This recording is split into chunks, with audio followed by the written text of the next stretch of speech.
everyone, I hope you are doing well. So we are back.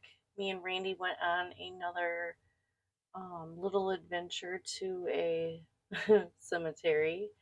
Um, I don't know.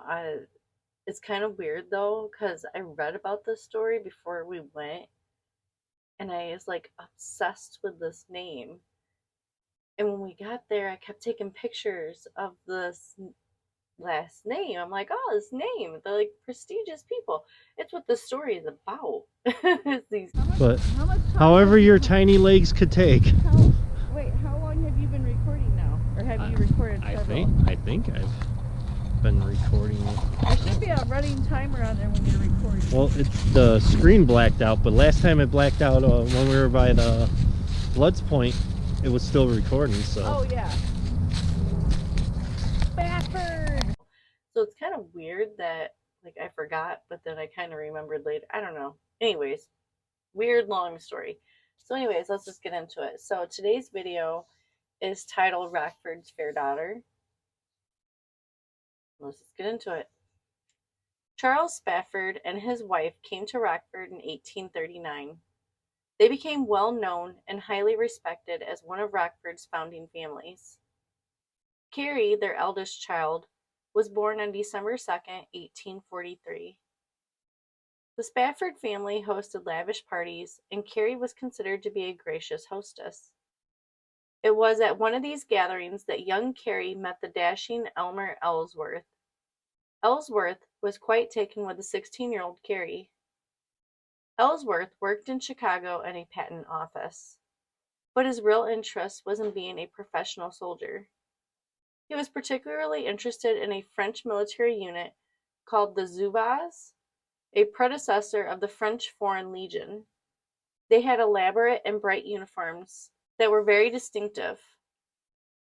Elmer actually studied French to assist him to master the Zouave drills. He then formed his own military unit to travel the country and participate in parades. Carrie returned Elmer's affections, but this young couple had one formidable challenge in the relationship: Carrie's father. Charles Spafford was a self-made man who had no time for these young fancy men who didn't seem to have any business sense. He demanded that Ellsworth find a more suitable profession if he wanted to pursue Carrie's hand, and since Ellsworth wanted to be worthy of Carrie's family, he went off to Springfield to become a lawyer. While he was pursuing his new career, he met the young Abraham Lincoln. They became close friends, and when Lincoln won the election in 1861, Ellsworth followed him to Washington. In fact, Ellsworth became devoted to the entire Lincoln family.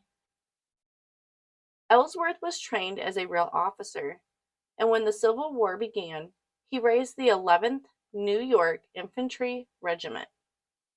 While he was away, he often wrote Carrie. One of Ellsworth's letters to Carrie stated, "My own darling Kitty, the highest happiness I look for on earth was a union with you. Your letters are the only stars in my night of loneliness and trouble." On May 24th, 1861, Ellsworth offered to assist Lincoln by removing a Confederate flag that was hanging in a tavern across the Potomac River in the neighboring town of Alexandria. Ellsworth gathered up a few men, marched over, and entered the tavern. They climbed up the stairs, removed the flag, and were coming back down when the tavern owner, James Jackson, fired a shot into Ellsworth's chest. He died instantly. One of Ellsworth's companions, Corporal Francis Brownell, shot Jackson dead. Brownell would later be awarded the Medal of Honor. Ellsworth would be the first officer to die in the Civil War. Lincoln was devastated by the loss of his dear friend. He ordered Elmer's body to be displayed in the White House on May 24th, 1861. Thousands of people filed through to look at the face of this hero. Elmer's body was then sent to his hometown of Mechanicville, New York, to be buried. The news of Ellsworth's death hit all of Rockford very hard. Newspaper headlines from the day mentioned that all of Rockford mourned the loss of this esteemed man who had won the heart of one of the town's fair daughters. There was a special memorial service held to honor the fallen soldier at the 2nd Congressional Church. Carrie and her family were invited to participate in the funeral, but Carrie was too devastated to attend. She would mourn the loss of her young man for years. Carrie eventually met and married Frederick Brett. Their wedding in 1866 was a major event in that year's social season. They moved to Boston for 10 years and then to Chicago. They had a son named Charles, after her father. Charles grew into a fine young man any family would be proud of. He graduated from Beloit College in 1892 and found a position as a teacher in St. Louis, Missouri. Carrie probably thought her life of sorrow was over, but she would suffer even greater losses than before. Within a 16-month period, Carrie lost her father, her husband, and her beloved son. He was only 22 and had contracted typhoid. Carrie spent the rest of her life serving her community, taking a particular interest in the YWCA and in women's issues. She devoted her life to making the lives of women in Rockford better. The Spafford Mansion on Madison Street would eventually be given to the YWCA by Carrie's sister, Eugenia, who was the very last Spafford to live in it. Carrie's work with the community couldn't fill the void in her life completely. Frequently, she would dress in her mourning garb and visit the cemetery where all of her family was laid to rest. Carrie would be seen at Cedar Bluff Cemetery at all hours of the day and night, dressed in her black mourning dress, with her beautiful face covered by a veil. Her sobs could be heard all throughout the area of the family plot. People would later call the sight of her heartbreaking, as she spent hours kneeling at the graves of her family.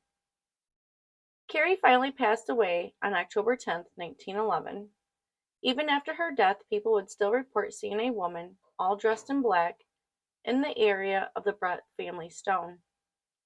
Sometimes she would pass by as others were visiting their family members laid to rest nearby. She never made a sound, but as she passed, the observers would feel a bone-chilling wind swirl by them, even on the hottest of days. These sightings continue today. Others claim that Carrie's sobs can still be heard, seeming to come from all directions at once, filling all who hear the sound with an incredible sadness. That's the end of that story, guys. But so I had my camera, and I like taking pictures, but Randy had the GoPro, and I'm pretty sure we caught a freaking scream. What don't I do? I don't go on Facebook. My producer's supposed to do all that stuff. I gotta make you an Instagram. I forgot about that. Like, what the hell is that? Did you hear that? Yeah. I think somebody's getting beat up. Yeah. Something. Huh. Still recording? Look at the zoom on this. Look, there's the park. Oh, nice. There's that white car. Yeah, what's up in there? I don't know. I'm taking a video of you taking a video or a picture. Or No, I just zoomed in. Oh. I'm using the screen. Yeah. And I don't know, because I haven't went through the video yet. I will once I start editing and everything. But we heard a scream. We both heard it. And I'm like, dude, it came from this way. And like, I don't know. Anyways, if you guys like this video, please give me a thumbs up. If you'd like to see more videos like this, please subscribe. And as always, you guys have a wonderful day. Thanks for watching, and I'll see you in the next one. Bye. Is that Christmas? Yeah. December 25th or 6th? 25th, 1844. Damn. 1844. 1844 years. Oh, look. There's stuff here, dude. Did you see any of this? No, what is that? It's either somebody's lunch or tackle box. And my damn. Sorry. Edelyn. Fanny. Fanny. Yep. Oh, God. GoPro, stop.